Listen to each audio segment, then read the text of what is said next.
Welcome back sa aking YouTube channel. Para sa mga first time lang manood, please click mo na yan, Jeremy's TV, Manila. Anyway guys, wala nang bayad, libre lang. Tulong mo na lang din sa kapwa mo. Right? Thank you very much po. So topic natin po today's video sa politics tayo guys.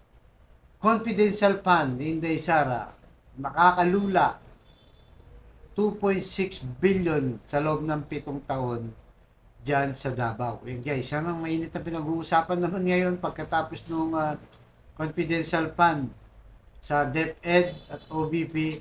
Ngayon naman guys, sa Davao City naman, nung mayor pa, itong si Inday Sara. So ang dami na shock dito actually kasi nalula talaga sa napakalaki 2.6 billion, di ba? Pero bago yan guys, panoorin muna natin ang balita na mainit na pinag-uusapan ngayon regarding sa confidential fund. Pasok. Surprised by Vice President Sara Duterte's confidential funds when she was still Davao City Mayor. Now, one lawmaker wants the Commission on Audit to take a look at Duterte's spending even before she took on a national post. Reynel Pawid with the details. This post by former Finance Undersecretary and economist Dr. Shelo Magno is trending on social media. The graph chart showed confidential expenses of Davao City from 2017 to 2022, derived from a Commission on Audit report. In 2017, Sara Duterte was mayor, and under her watch, Davao's confidential expenses supposedly reached 293 million pesos. In 2018, it ballooned to 420 million pesos. And from 2019 to 2022, it has reached 460 million pesos per year. The COA report does not state the source of fund. So kung ikukumpara mo yung data, kung magkano ang inallocate ng local government ng Davao for education, mas malaki pa yung napupunta sa confidential fund. So ako, kung pangkaraniwang mamamayan at ganito yung gastusin o behavior ng pamahalaan ko, ng local government ko, maa-alarm ako, no? If the graph is accurate, it is undeniable that confidential funds got the lion's share of Davao City's budget. It seemed it was more of a priority than the local health department's needs, even during the height of the pandemic. In 2020, the city's budget for the health sector is only 400 million pesos, over 60 million less than the confidential funds. 2020, at the peak of the pandemic, mas malaki pa yung confidential fund kesa sa ginastos ng Davao City for health. Na tumaas lang to ng 2021 and 2022, which I guess nag-adjust na sila in terms of pandemic spending. ACT Teachers Representative Franz Castro urges COA to investigate the city's humongous fund. Kinukwenta-kwenta ko nga ng mga 1.2 million a day yung ini-spend for confidential expenses. So tingin ko ay masyadong malaki ito para sa isang confidential expenses. For Castro, VP Sara seems to have a penchant for confidential funds, long before she became the second most powerful leader in the land. Pagkaka-discover namin ng ganito kalaking confidential fund sa Davao City, no wonder bakit siya nangihingi ng ganun kalaki din na 500 million na confidential fund ng OVP. Kasi tingin natin parang nasanay na siya, no, na meron siyang ganitong confidential fund. Meanwhile, Vice President So yun guys, napanood nyo, di ba? Grabe talaga, nakakalula. Talagang parang sanay na pala itong si Inday Sara sa confidential fund. Kaya pala humingi sa DepEd, di ba? Na wala naman talagang ganong kalaking budget ang DepEd. Lalo na yung naging controversial sa kanya noong 2022 na si VP Leni Robredo nung time na yon, wala, zero talaga kanyang budget. So nakakalula guys yan, di ba? Sa 2016, ang kanyang confidential fund, 144 million. Pagdating ng 2017, 293 million. So, noong 2018, 420 million at 2019, 460 million na hanggang 2022 na. 460 million. Lalaki, di ba? Kaya umabot ng 2.6 billion to. Kaya nga sabi ni Franz Castro, di ba? Napanood nyo naman guys. Kung kukumpitin mo yon, araw-araw guys, yung 2.6 billion, araw-araw gumagastos ng Davao ng 1.2 million pesos. So, ibig sabihin, mas magastos pa to, mas malaki pa ang gastos nila kaysa sa mga mayayamang syudad ng Metro Manila. So kagaya ng Davao ng Makati guys, di ba?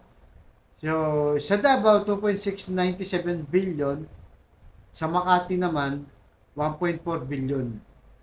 Sa Manila 477.5 million at sa Quezon City 435 million. So talagang high siya, halos doble guys. Halos doble doon sa ginagastos. At triple pa, di ba? Lalo na dito sa Quezon City at sa Manila. Napakalaking gastos nito.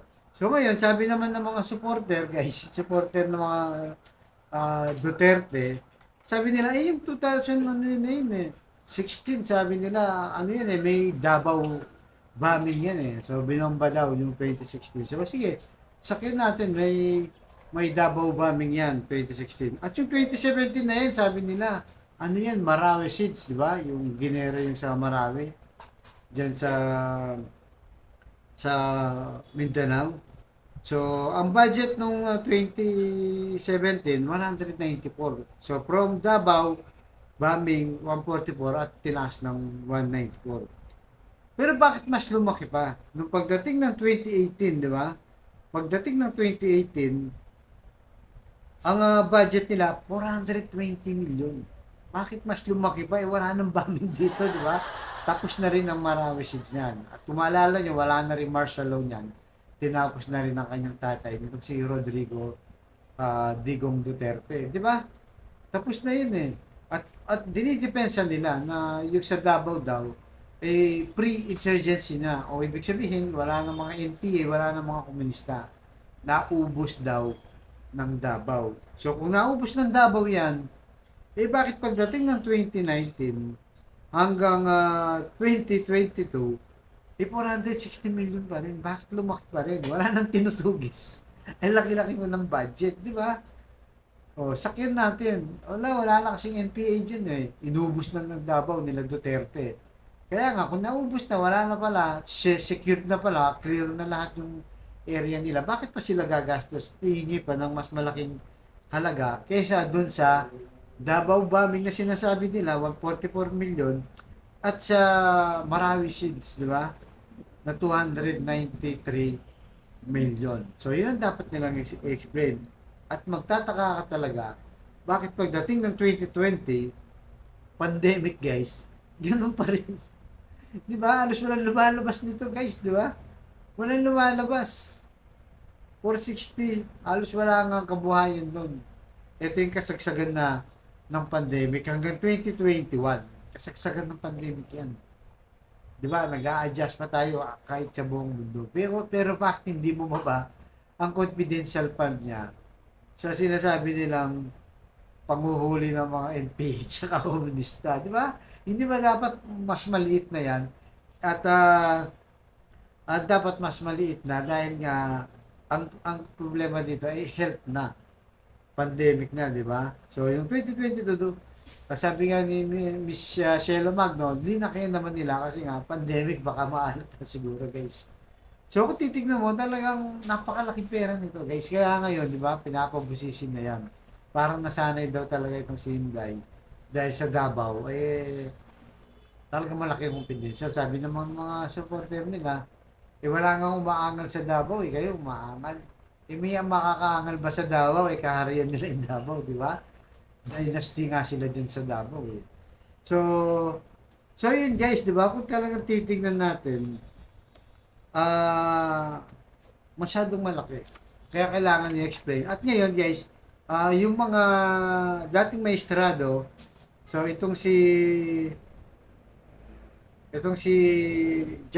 dating former Supreme Court Associate Justice, ang sabi niya, si Adolfo Ascuna, kung talagang sikreto yung panggastos niyan, maaari naman na sa publish ng report naburahin yung mga sikretong portion. Halimbawa, yung mga pangalan, sabi niya, di ba? Pangalan ng agent, gano'n. Dapat, should procedure and there should be a law that will define the procedure for auditing confidential fund. Sabi niya, di ba? At ang sabi pa dito, maybe the COA can propose or draft such a law para magkaroon ng accountability. Even with respect to the confidential fund, but the confidential funds, I think, are needed. Yung confidential fund, yung paggamit niyan, dapat ilagay na doon sa budget na proposal kung paano gamitin yun. Tama naman guys, di ba? Dapat yung COA mismo mag-initiate nito kasi nga naman, pera pa rin ng kababayan yan. At pagka sinabi ng mga yung confidential nga, huwag na sabihin yung pangalan. Ang sasabihin na lang, ilang informante, di ba? Kasi yun babayaran kasi sa guys sa confidential fund, mga informants. Siyempre sila sa kanila kukuha mga informasyon, di ba? Surveillance, red safe house, guys. Yan naka-indicate kasi yun eh. At saka yung safe house. Yan, pag-upa, at saka yung rent a car. Siyempre, gagamit siya ng sakyan. So, yun lang i-indicate. Hindi naman kailangan na pangalan ng tao, kung sino-sino dyan. Hindi, numbers lang ang sinasabi dito. So, ito yung hindi may peluwanag, guys, ni Inday Sara hanggang sa ngayon. Kaya nga lalo siyang nalubog ngayon. Di ba? Tinamaan pa siya ng trust rating. Nawawalan ng tiwala ang taong bayan sa kanya. At approval rating na kung saan yung katungkulan niya, hindi na nasisihan yung iba sa atin. Kasi nga nakikita nila na parang education secretary siya, bakit parang iba yung tinatahak na landas, di ba? Kasi meron naman tayo national security, may PNP tayo, may Navy tayo, may Marines tayo, may Coast Guard tayo. So, nadodoble pa tuloy ang gastos ng ating kaban ng bayan, di ba? Imbis na sila na lang ang tututok dyan siya, Deputy Secretary naman, ayusin na lang yung sa education, napakarami pa nating problema. So yun guys, dapat talaga bantayan natin to kasi nga sabi ng Kongreso, i-realign na nila to. Tatanggalin na yung kay VP Sara na confidential pa na 650 million, which is tama naman yun. Dapat wala naman talaga siyang confidential fund. So sabi nga nung kasi kinakatwiran yan, yung circular 15, doon sila sumasandali. Sabi nga ni former Chief Justice Carpio, hindi kasi yung batas eh. Circular lang yan. Pwede ang amyendaan na dahil dyan sumasandalan lahat ng may civilian agency na confidential fund. Kailangan gawan ng batas yan. At may importante dito, yung accountability. Mananagot kailangan sila. Kasi pera pa rin natin yan guys, di ba? Pinaghihirapan natin lahat yan. Araw-araw tayo pumapasok, tapos yung tax natin, kinakantasan. Pag bumili lalo ng gasolina, taas, di ba? Malaki rin ng tax na binabayaran natin dyan. VAT, excise tax. Pag nagnegosyo ka, may tax ka rin. Di ba? Yung construction worker, janitor, OFW, ang dami niyan guys. Lahat natin, ambag-ambag tayo dyan. Pero kailangan naman ingatan. At siyempre, napaka-importante, ipaliwanag at kailangan may managot. So, dapat isulong talaga to ng mga mambabatas natin na higpitan ito, confidential fund. Para hindi na pamarisan, ginagawang taguan na yung mga politika dyan, confidential fund. At talagang tumatak na kay Inday Sara yung legacy na sa confidential fund. Alright? So, hanggang dito lamang guys. Abangan nyo ang susunod kong vlog. Thank you very much po.